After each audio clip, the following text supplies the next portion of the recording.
8 parts of yoga discipline. Astanga yoga means the 8 components or parts or members of this discipline. They are yama niyama, asana, pranayama, pratyahara, dharana, dhyana, samadhi. Right? Yama, self-restraint. Niyama, fixed rules. Asana, postures, breath control, pranayama. Sense withdrawal, pratyahara. Concentration, dharana. Meditation, dhyana, samadhi. Discipline actually in yoga is a form of transformation. This discipline is not violence. It's not some form of force. It is a journey. There are so many things which has been misconstrued. In the pursuit of enlightenment, many people quote some text which says that you have to take many births in order to reach enlightenment. So they say, okay, next birth. So the concepts have been misunderstood so much that we may need to do deep thinking. So that's the reason why we do our best not to read commentaries. You read the text, you read the verse, and you find your own answer. But make sure that we also again reflect on balance, because even interpretation or attempting to understand a certain verse could lead to misunderstanding. Just like the Raja Yoga concept given and passed on to Hitler was misconstrued. So we must be very careful about attempting to understand. What I'm saying is, if possible, attempt to understand. If the understanding seems extreme, then go back to the commentaries. Whose commentaries? People whom you feel are very balanced. Vivekananda gave some commentaries on the sutras. Swami Sivananda gave some commentaries on the sutras. Some excellent commentaries, but still the commentaries are and have some personal views. So this is where you need to realize that your personal views are also equally important. How you want to create an understanding has to come from your own experience, and the experience. Yoga Sutra is for the practitioner. When we practice, we understand. If we don't practice, we don't understand. And the practice is the practice of, and has to be asana, posture. And it's not that this is number 1, this is number 2, this is number 3. This anga, component, member, parts. It doesn't mean that the hand came first, right?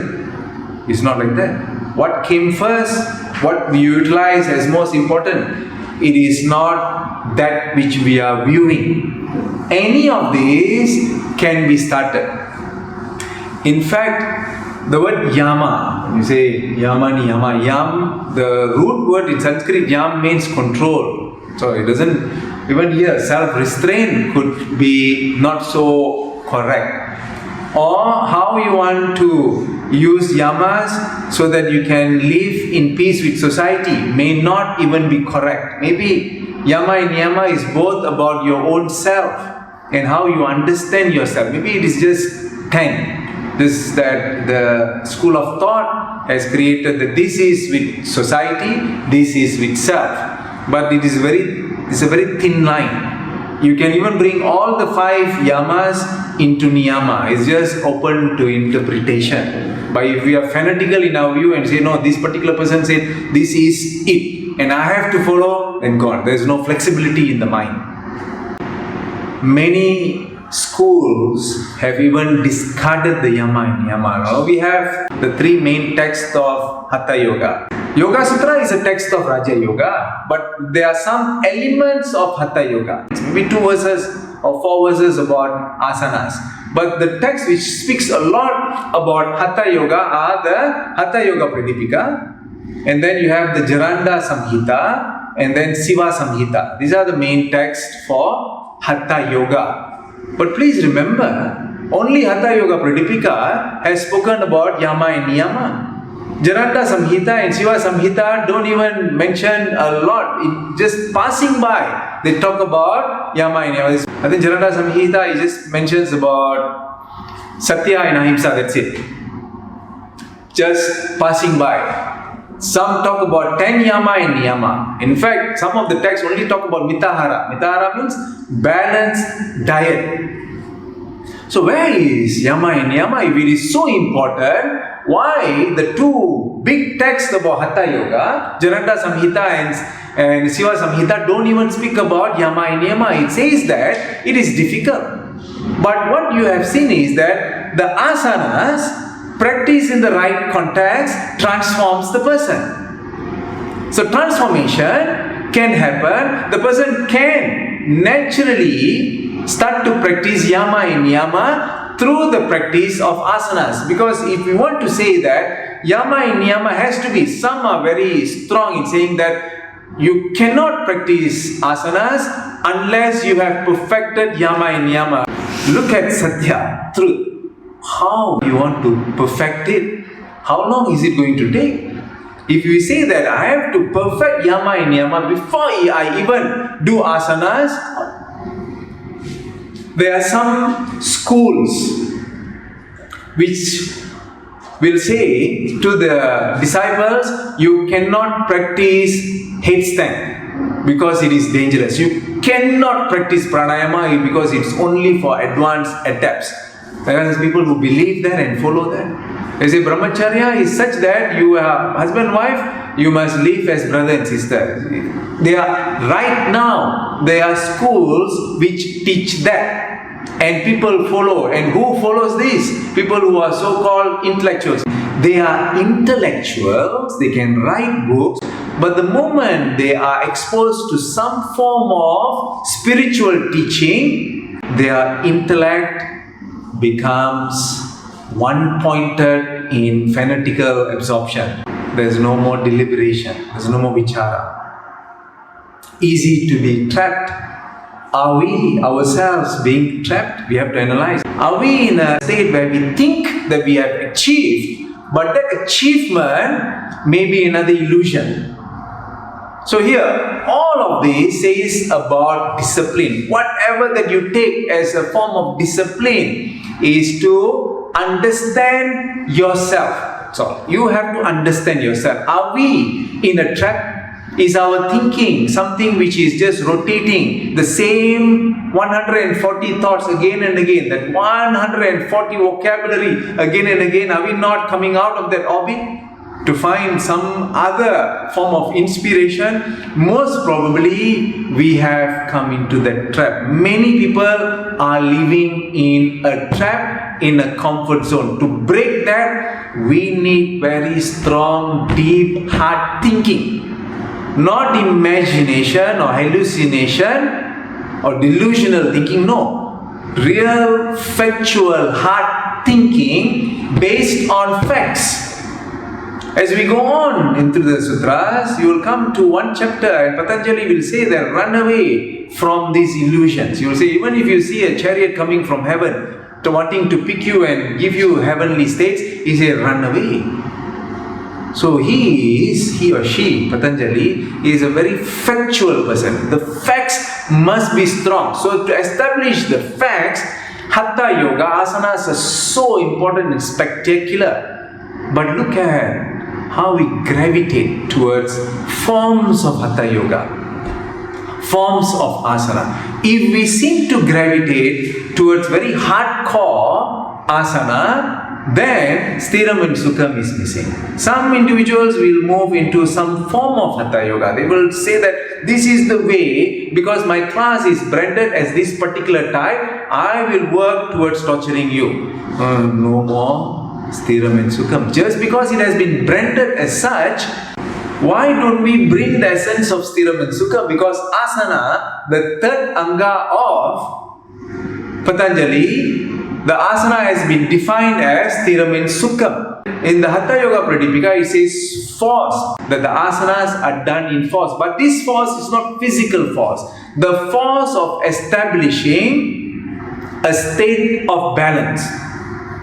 So the person who has that kind of tendencies will gravitate towards that particular form of class or style of teaching because they have not understood what asana is. They think that they have, but the style of teaching shows that even they are in our particular school. Let's say Mahi, we work on Hatha Yoga, but we have different styles. All the styles must be infused with Stiram and Sukham, but no, they will lose themselves into that style because they think that that is the interpretation of that style. But the interpretation is not based on the name. No. Alignment or body tone or whatever flow, all of that has to come back to the Stiram and Sukham. If it is not, then that is consumerism. You're just working on the brand, and what is the expectation, the so-called expectation of the students who themselves don't know. That is the thing. The consumer actually doesn't know. But we think that we have to satisfy the consumer. Driven by the concept of consumerism, everybody is lost. I'm just saying this. There is always a great hope. So all of this is and has a requirement of hard, deep thinking and meditation. Understand what is yama, what is niyama, and how to enhance this as we flow through life. So if the asanas have been mastered and the person's evolution has stunted, that means they have reached one level and they have been practicing for 15, 20 years, but the personality is not growing. That means they have not gravitated towards the essence of it. Because right by right, every time you practice the asanas, there has to be a transformation in the personality. Every year there has to be something different in the personality. Then the asana is alive. Otherwise, there is just one brand going on. Stuck to that brand. I think I understand. Oh, so nice. I have mastered it. I'm a guru. I'm a teacher. I'm a super fantastic instructor. That's it. Glorification of the asana without understanding the essence. Once you understand the essence, it is much more satisfying. In fact, the pleasure that can be derived from understanding and realizing an asana is close to samadhi. Because the asana is entrenched with yama, niyama, pranayama, pratyahara. All of it has to be experienced in the asana. So you see how important the asana is. If that is how one practices, your arthritis will disappear. Rheumatoid arthritis, they say, is based on blood, also will disappear. The asana will make all those issues disappear. High blood pressure, cancer, all you have seen. In our classes, so many people, so many of them, kidney and all that, 2% coming to 21%, almost healed because we see them practicing in the right way.